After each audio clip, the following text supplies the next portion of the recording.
Now we're going to talk a little bit about Python. Python is a programming language. Python is a way that we communicate. Now, Python wasn't invented by computers. We invented Python as humans as a way to encapsulate our instructions.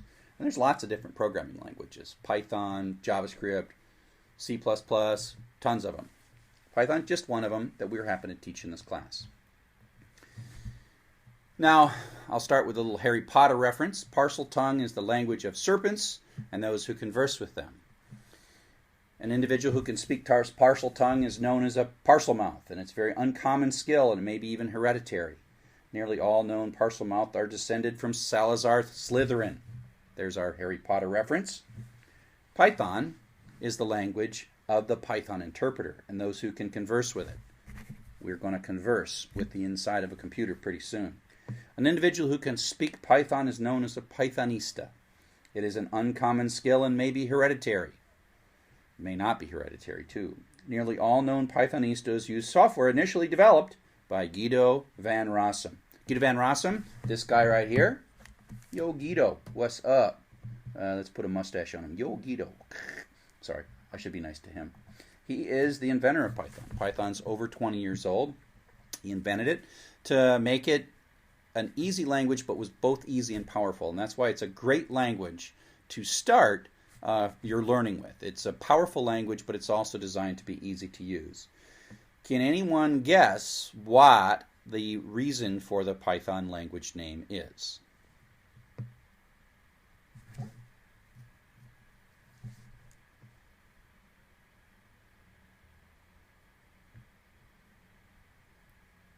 So let's see. Python was named after a famous British comedy show that was in the 60s and 70s and 80s, I think, named Monty Python. Monty Python's Flying Circus. And so, I think he was trying to capture a playfulness, a certain kind of silly, fun aspect of Python. And so there we go. Enough of that. We done? Yeah, okay, the music's done now. Thank heaven for that. Okay, so again, this is a language, and this Guido, he made it for us. He made choices. He said, we're going to put a colon here, and I think we should like indent this and do these things, and he's made choices. And and some languages have people like some different better than others. It's kind of an artistic choice. And I like to kind of equate this to learning a language to speak with people, with humans, when we're a baby, we don't know how to talk, and we start babbling, blah, blah, blah, blah, blah, blah. Maybe we can just start crying is the first thing that we do. But we're like on this strange planet. We got to talk to this thing.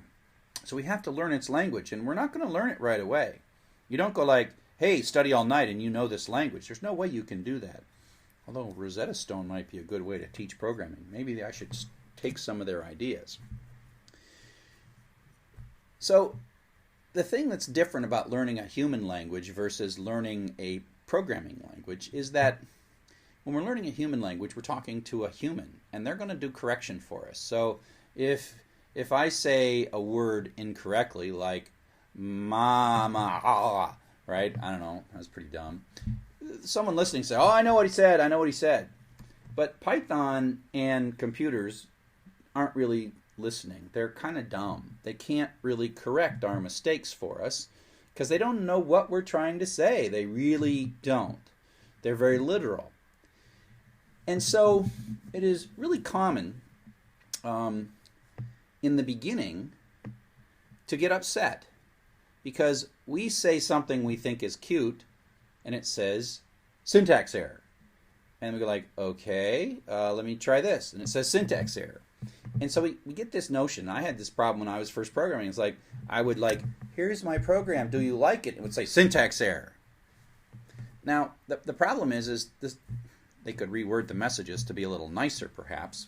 But the syntax error isn't really a judgment on you that says you're a failure. The syntax error is really saying, I don't know what you're saying. I'm confused. I only know a few things. And what you just said is not something I understand. So instead of thinking of the program, the Python is some kind of evil, demonic monster that just hates you and just keeps saying syntax error, think of Python more like a dog, right? The dog's, what can you talk to a dog? Can you say, lovely sunset we're having, to a dog? Because the dog's not going to understand that. The dog does understand some things, like food, bath, walk, but it doesn't understand the accumulated works of Shakespeare. So when you talk to a dog, you got to be careful to talk the subset of the vocabulary that the dog knows. And so this is a key thing when you're first learning. There's only a certain set of things that Python understands. It turns out it's easier to teach you Python than to teach Python to listen to whatever you have to say. Things like Google make it seem intelligent. So that you can kind of type anything to Google, right? Well, yeah, billions of dollars later, Google, for at least like short things, can seem like it knows what you're talking about. In terms of programming, it's a lot easier for you to figure out the exact precise way to say it rather than make it so that we have to spend $1 billion on something like Python to figure out what you mean in your programs. So, let's start talking to Python. We're talking to Python. So, if you've installed Python properly, whether it's on a Mac or a Windows or on a Raspberry Pi, at some point you'll be in a terminal program and you'll type Python to make Python run in interactive mode. You might have to type C:\/ Python on Windows, but at some point you're running Python. Now Python itself is a program. It's a program that is asking you to type the Python language. Now the interesting thing is you've got this chevron prompt here, and it's kind of another version of what's next. I told you that this hardware was designed to always want the next instruction to come in. Well, Python, once we start it, it really has no idea what to do. It is waiting for you to tell it what to do. Okay? So let me see if I can pop something up here. So here we go. Clear that. And now I'm going to type, get this a little closer, I'm going to start Python. So it's the operating system now is asking me what next, and I'm saying, oh, the thing I want to do next is I want to run Python. So here we are. We're sitting in the Python interpreter, and it's asking, what next? Okay. Now it's like I just landed on like a planet, and it's like, take me to your leader. Take me to your leader. That's what you always say when you land on a planet and are confronted by some kind of a robot. And it says, syntax error. Remember, it's a dog. It should just say arf, right? You could say, take me to your leader. Woof! Okay. Are you friendly? I don't even think I spelled friendly right. Syntax error. Are you dumb? Syntax error. Pretty dumb. I hate computers.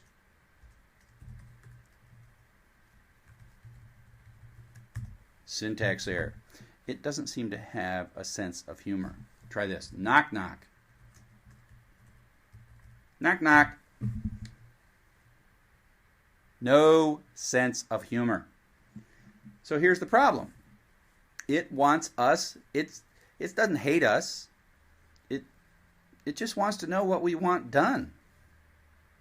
So we need to know the Python language. Luckily, I know a bit of Python. So I'm going to say, hey Python, I'm going to want some data. I want to make a variable named x, just a little place in your memory. Go find it. Go find one of your spare places in memory. And I want you to put 100 in that, okay? Do that. Now, it's happy because I know the language. Bonjour. So we know the language. Now, but it's saying what next? So we have to put a program in.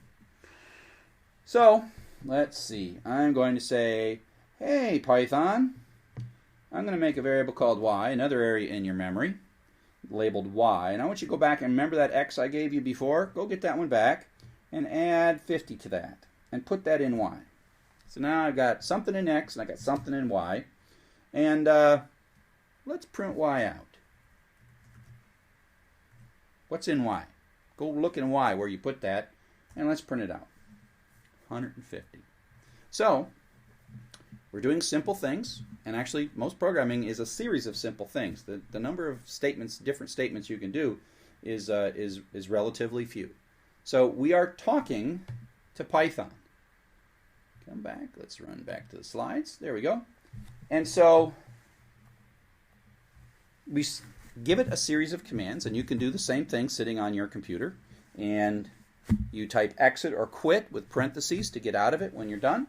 And that ends the interactive session. Now, this is interactive Python, where it's asking us command by command and then interpreting or running those commands as we run the command, as we finish. So you'll be doing it in some kind of a window. There's a different way to do it on Windows. My install documentation on pythonlearn.com gives you all of this, tells you everything to do. So now we're basically talking to Python. So what language? I gotta still teach you this language. So what do we say when we get a hold of Python? What kinds of things? Just like any language, a human language, there's like vocabulary, there's basic words, there's variables and reserved words in Python. Then we kind of combine those in lines to make sentence-like structures that themselves are not a full story. And then we kind of make a story out of it. Now, this story is in the Python language, not sort of English or French or a human language, but it still is kind of a sequence of small pieces that build to make bigger pieces that then build to make a whole program. So here is, again, that same program, right? That same program of how to count the most common word in a file. And I mentioned before that it starts by opening the file, it reads the data from the file, splits it into words, counts them all up, and then finds the biggest one and then prints it out. So, name is like a word, equals is another word, raw is a word. All these things are words. Each of these things is like a sentence. There are blocks of stuff. They're kind of paragraphs. There's kind of a paragraph. I appreciate a different color here. Here's like a paragraph, and a paragraph, and a paragraph. And then at the end of the day, once you kind of understand it, and you will understand this before it's all over, this is kind of like a story, right? It holds together. It has a beginning, a middle, and an end. Again, don't worry about the detail. We got plenty of chapters to cover this detail. Don't worry about this particular program. I'm just sort of getting into the sense that you'll get it. But we'll start simple. So, the first thing that you got to know how to do in Python is know what not to do. Or, when you use these reserved words, they have very special meaning to Python. It's like when you say, I don't think you're going to get any food today, to a dog. The dog hears the word food and nothing else. So food is a reserved word for dogs. Walk, bath, they're other reserved words. So what it really means is you can't use these for anything other than what they mean to Python. So print tells it to print things. Return is used in functions. Else, if. These are words that if Python sees the word if, it's like, this means something. Don't use it for any other purpose except its stated purpose. We'll learn what those are. Now, if we talk about sentences, sentences are kind of in Python like a line that kind of have pieces to them. So here is 3 pieces of code. One is x equals 2. That says, take and find me a piece of memory in your RAM, allocate it, label it x, and stick 2 in it. This is kind of like a move 2 into x. Then this says, go get x, add 2 to it, and then put the sum back into x. Again, little sentences that are kind of like subject predicate, right? Especially with this assignment. It's kind of and then print's a reserved word. This one was on the list in the previous slide. And then go read that variable. So these are like 3 sentences in our new little language.